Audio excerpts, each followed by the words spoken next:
Hello friends, welcome to our channel VRV solution centre. Please हमारे channel को ज़रूर subscribe करें। फ्रेंड्स, आज मैं आपको एचवीएसी कमीशनिंग के बारे में बताऊंगा कि कमीशनिंग क्या होती है और इसको करना क्यों इम्पोर्टेंट होता है और वीआरवी कमीशनिंग हम कैसे करते हैं। फिर लास्ट में मैं आपको कमीशनिंग का वीडियो सेटअप भी दिखाऊंगा। तो फ्रेंड्स, स्टार्ट करते हैं आज का वीडियो। कमीशनिंग प्रोसेस क्या होता है friends, commissioning process nitrogen testing के साथ स्टार्ट होता है। हम सिस्टम में नाइट्रोजन फिल करके लीकेज पहले हम टेस्ट करते हैं। फिर अगर प्रेशर ओके होता है तो फिर हम आगे का प्रोसेस स्टार्ट करते हैं, जो कि वैक्यूम प्रोसेस होता है। वैक्यूम प्रोसेस कंप्लीट होने के बाद, जो कि माइक्रोन्स अचीव होने पर होता है, हम सिस्टम में गैस चार्ज करते हैं और फिर मशीन को हम टेस्ट मोड पे ऑन करके सारे पैरामीटर्स चेक करते हैं।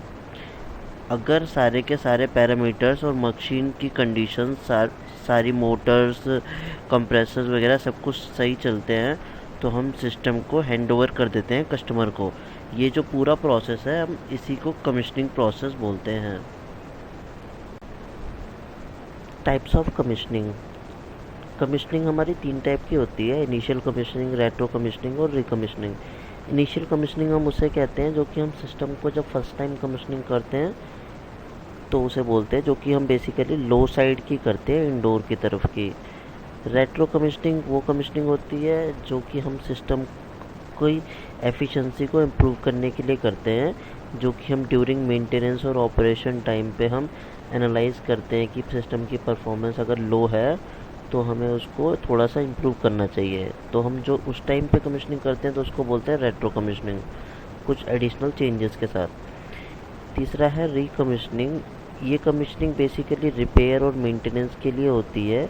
जब हमारे सिस्टम में या तो कंप्रेसर ख़राब हो जाए या कुछ लीकेज हो जाए या कुछ और रिपेयर मेंटेनेंस करना है इंडोर साइट पे, तो हम जो कमीशनिंग करते हैं उसको हम बोलते हैं recommissioning. What is the need of commissioning in air conditioning system. Friends, हमें कमीशनिंग क्यों करनी चाहिए और अगर हम प्रॉपर कमीशनिंग नहीं करेंगे तो हमारे सिस्टम में क्या क्या प्रॉब्लम्स आएंगी। हमारा जो VCRS साइकिल होता है उसके अंदर रेफ्रिजरेंट के साथ सिर्फ ऑयल ही मिक्स होना चाहिए, यानी कि ऑयल और रेफ्रिजरेंट ही सर्कुलेट करना चाहिए। बट अगर हम प्रॉपर वैक्यूम नहीं करेंगे तो हमारे रेफ्रिजरेंट और ऑयल के साथ एयर भी मिक्स हो जाएगी, जो कि हमारे सराउंडिंग्स में रहती है। उस एयर में ऑक्सीजन, नाइट्रोजन, मॉइस्चर और डर्ट पार्टिकल्स होते हैं, जो कि काफ़ी सारे इश्यूज़ क्रिएट करते हैं।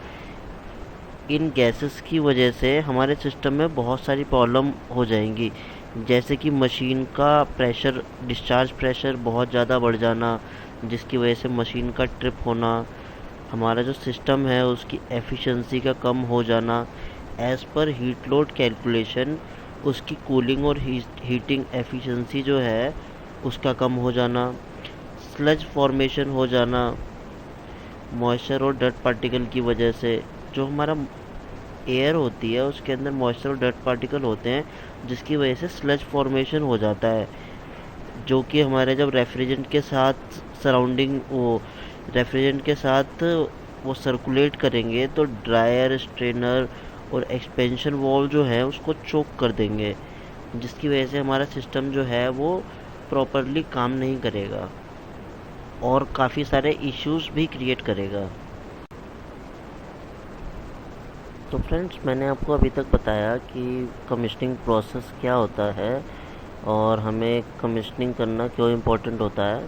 तो अब हम देखते हैं कि कमीशनिंग हम अपने वीआरवी सिस्टम की कैसे करते हैं। तो हमारे जो कमीशनिंग प्रोसेस है उसको मैंने पॉइंट्स में डिवाइड किया है, तो पॉइंट बाय पॉइंट हम चेक करते हैं। पहला पॉइंट है कि हम सबसे पहले हम सिस्टम की नाइट्रोजन टेस्टिंग करनी है। हमें लो साइड, हाई साइड जिसकी भी करनी है, तो हमें वहाँ पे नाइट्रोजन डालना होता है पहले और उसको 24 घंटे पहले होल्ड करना होता है। अगर हम दूसरा पॉइंट है कि जब हम नाइट्रोजन जो है वो पूरे पूरे सर्किट में डालते हैं, जैसे कि आउटडोर में भी और इंडोर में दोनों में डालते हैं जब हम, तो हमें कुछ इम्पोर्टेंट सेफ्टी फैक्टर्स लेने होते हैं, जैसे कि हमें नाइट्रोजन डालने से पहले हमें आउटडोर के कंप्रेसर वायर्स जो होते हैं RYB, उन्हें हटा के उन पर टेप लगा देना चाहिए। और हमारी जो कम्युनिकेशन केबल होती है जो कि सारे इंडोरों से आके आउटडोर पे जुड़ती है, उसे भी हटा देना चाहिए, ताकि हमारी इंडोर से कोई कमांड जो है वो आउटडोर को ना मिल पाए और नाइट्रोजन गैस डलने के बाद वो आउटडोर चल ना जाए कहीं गलती से। तो इसलिए हम कंप्रेसर की तारों को हटा देते हैं और कम्युनिकेशन केबल को भी हटा देते हैं। तीसरा पॉइंट है कि जब हम अपने नाइट्रोजन को 24 घंटे बाद भी हम जब चेक करते हैं, तो अगर प्रेशर ओके मिलता है तो हम उसका नाइट्रोजन को रिलीज़ कर देते हैं। बट इस नाइट्रोजन टेस्टिंग में हमें ये चीज़ ध्यान देना होता है कि हमारे जो सारे इंडोर्स हैं उनकी भी पावर सप्लाई पूरी ऑन होनी चाहिए, ताकि हमारी जो गैस है वो पूरी इक्विलिब्रियम क्रिएट हो पाए, यानी कि पूरी बराबर हो रखी है उस सिस्टम में। फोर्थ पॉइंट है वैक्यूम प्रोसेस। वैक्यूम प्रोसेस के लिए आप ये इमेज को एज ए रेफरेंस देख सकते हो। और इसमें दो केस होते हैं, जिसमें कि अगर हमारा VRV सिस्टम एक ही आउटडोर से कनेक्ट है सिर्फ सारे इंडोर, और दूसरा केस है कि हमारे 2 या 3 आउटडोर के साथ सारे इंडोर कनेक्टेड हैं। तो पहला केस है जिसमें मास्टर और स्लेव है हमारे जुड़े हुए, तो हमें उसके लिए 4 चार्जिंग लाइन की ज़रूरत होगी, एक मैनीफोल्ड गेज की ज़रूरत होगी। जैसे कि आप इमेज में देख रहे हैं कि इसमें 3 चार्जिंग लाइन लगी हुई है, ब्लैक, ब्लू और येलो। ब्लू वाली जो चार्जिंग लाइन है हमारी, वो हमारे वैक्यूम पंप पे लग गई है, और ब्लैक और येलो वाली जो है वो हमारे सक्शन और डिस्चार्ज पाइप पे लग गई है। जो चौथी चार्जिंग लाइन है वो हमारी माइक्रोन गेज के लिए यूज़ होएगी। माइक्रोन गेज हम दूसरे आउटडोर पे किसी पे भी लगा सकते हैं, या तो हम सक्शन पे लगा दें या फिर हम डिस्चार्ज वॉल पे लगा दें। दूसरा केस होता है कि अगर हमारा सिंगल आउटडोर ही है, उसके साथ इंडोर कनेक्टेड है, तो हमें 4 चार्जिंग लाइन लगाने की जगह नहीं मिल पाएगी, तो हम सिर्फ 3 चार्जिंग लाइन का ही यूज़ करेंगे। जिसमें से कि हम अपना जो हमारा ब्लू वाला पाइप है चार्जिंग लाइन, उसको हमने वैक्यूम पंप पे लगा दिया है, तो हम ब्लैक वाले को सेक्शन पे लगा देंगे और येलो वाले को वहाँ से निकाल के उस पर हम माइक्रोन गेज लगा देंगे, जिससे हमें वहाँ पे माइक्रोन दिखते रहेंगे। और इस प्रोसेस में भी हमें कुछ चीज़ों का ध्यान देना होता है कि माइक्रोन गेज जब हमें माइक्रोन देखने हैं तो ही हम सर्विस वॉल को खोलें, वरना कभी कभी उस पॉइंट से भी जो हमारा होता है वैक्यूम जो है वो टूट रहा होता है, माइक्रोन्स जो है वो बढ़ रहे होते हैं। फिफ्थ पॉइंट है कि हमारा जब वैक्यूम प्रोसेस चलता है तो कुछ केसेस ऐसे भी होते हैं जिसमें कि हमारे माइक्रोन्स जो होते हैं वो अचीव नहीं होते हैं और काफ़ी दिक्कत आती है। जैसे कि वो कुछ पॉइंट पे आके रुक जाते हैं 2000-3000 पे, या फिर किसी पॉइंट पे आके बढ़ने लग जाते हैं। तो उस केस में हमें किन किन पॉइंट्स पे ध्यान देना होता है वो देख लेते हैं। पॉइंट ए है कि या तो उस पर ये हो सकता है कि हमारे सिस्टम में कोई लीकेज हो, हमने जहाँ से ब्रेजिंग किया है तो हमें उस पॉइंट को एक बार और चेक कर लेना चाहिए कि हो सकता है वहाँ से लीकेज ही हो। और बी पॉइंट है कि हमें मैनीफोल्ड के जो गेजेस होते हैं जहाँ पे हमने चार्जिंग लाइन लगाई है वो चेक कर लेना चाहिए कि कहीं वहाँ से हमारा माइक्रोन्स तो ब्रेक नहीं हो रहा है।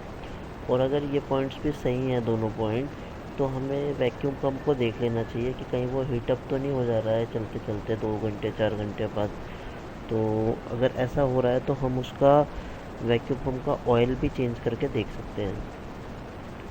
छठा पॉइंट है कि हमें माइक्रोन जो है वो 500 माइक्रोन्स तक अचीव करने हैं, तो ही हमें सिस्टम जो है वैक्यूम के लिए स्टैंडर्ड होता है। तो हम 500 माइक्रोन तक सिस्टम को वैक्यूम करते हैं। जब हमारा माइक्रोन आ जाते हैं 500 माइक्रोन तक, तो हम उसके बाद मैनीफोल्ड गेज से दोनों तरफ से बंद कर देंगे उसको, वाल्व को रोटेट करके, और चार्जिंग लाइन को हम वैक्यूम पंप से हटा के उसको रेफ्रिजरेशन सेंटर पे टाइट कर देंगे। 8 पॉइंट है हमारा कि हमें हमारे सिस्टम में कितनी रेफ्रिजरेंट डालनी है उसकी हमें कैलकुलेशन करनी पड़ती है पहले। तो उसका मेथड होता है, उसके 3 चीज़ें हमें प्रॉपरली ध्यान देनी होती है। A B C पॉइंट हैं, जैसे कि A पॉइंट जो होता है हमारा, उसमें हमें रेफ्रिजरेंट की जो हमने पाइपिंग करी हुई है कॉपर की, आउटडोर से लेके सारे इंडोर तक, तो लिक्विड पाइप को ही हमें सिर्फ कंक्लूड करना होता है। लिक्विड पाइप में हमारा डिफरेंट पाइप साइजेस होते हैं, तो हर पाइप साइज़ की डायमेंशन जितनी भी है लेंथ उसकी मीटर में कैलकुलेट करके और उसके मल्टीप्लाइंग फैक्टर से मल्टीप्लाई करेंगे।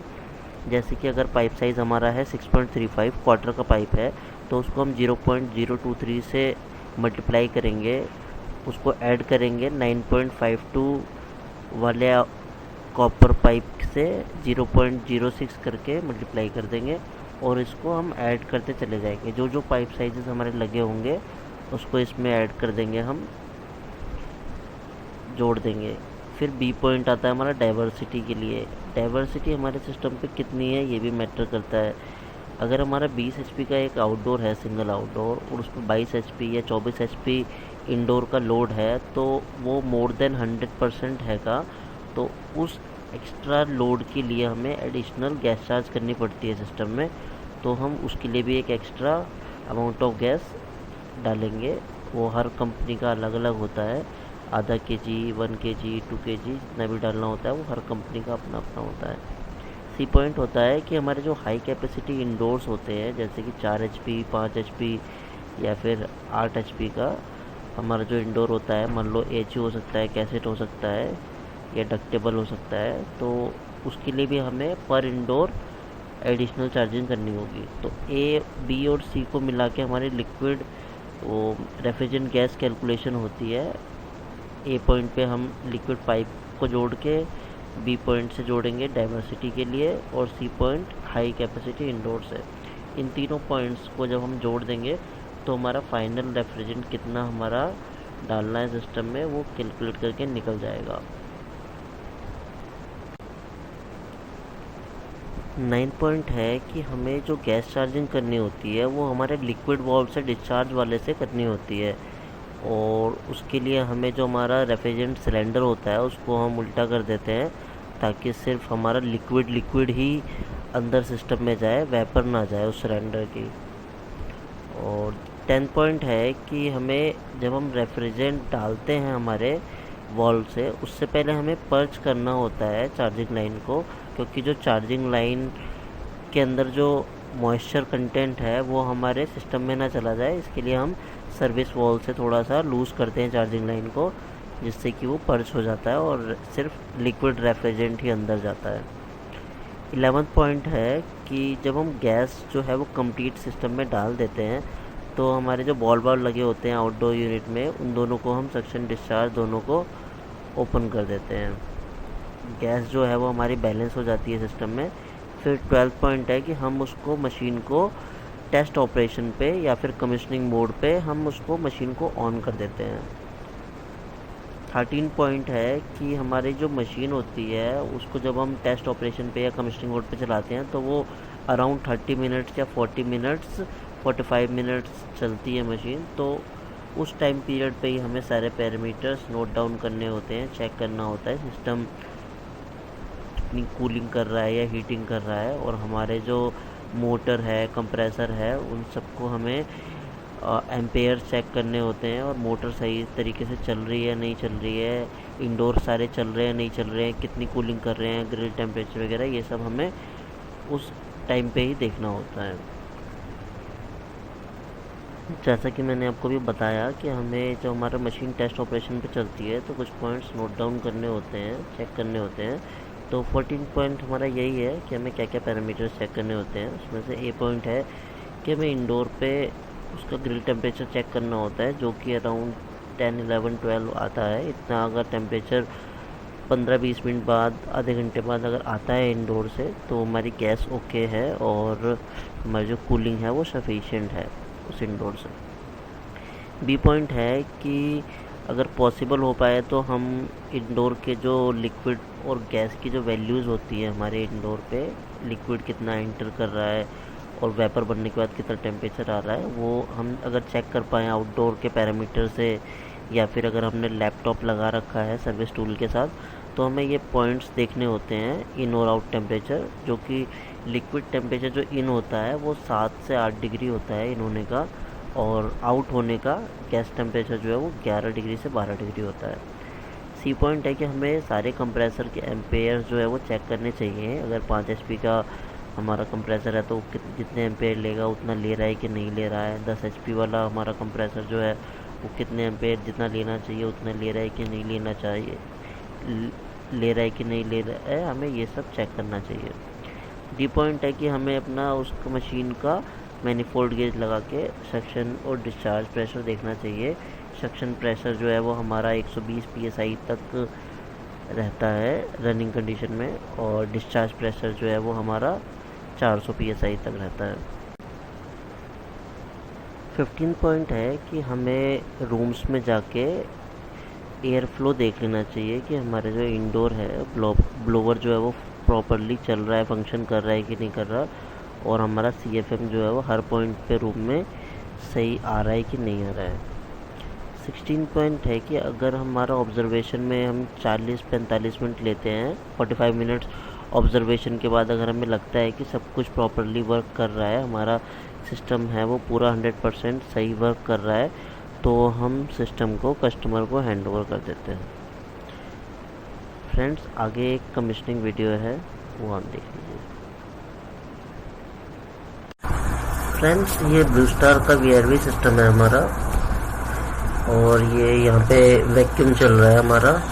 तो आप ये देख सकते हो कि ये हमारा 22 HP का आउटडोर है, मॉडल 22 THL, और ये रेफ्रिजरेंट R410 है इसके अंदर, और ये वैक्यूम चल रहा है। पंप पे आपको धुआं दिखाई दे रहा होगा, निकल रहा है। ये PCB है हमारी, और ये हमारा मैनिफोल्ड गेज लगा हुआ है। तो आप इसमें देख सकते हैं 3 चार्जिंग लाइन है। ये ब्लैक वाली हमारा सक्शन है, येलो वाला जो है वो हमारा डिस्चार्ज यूनिट है, और ये हमारे बॉल वाल्व है, ये दोनों सक्शन डिस्चार्ज के। देखो ये बंद है, ये हॉरिजॉन्टल डायरेक्शन में है, तो ये धुआं निकल रहा है, मतलब ये अभी सक कर रहा है अभी पंप जो है हमारा। ये हमारे PCB कार्ड्स होंगे, और ये मैनिफोल्ड गेज में भी हम देख सकते हैं कि हमारा जो माइक्रोन हो रहा है कि नहीं। ये वैल्यू जो है हमारे गेज की वो नेगेटिव में चली जाती है, -30 जैसे दिखा रहा है हमारे गेज में। Thanks for watching our video.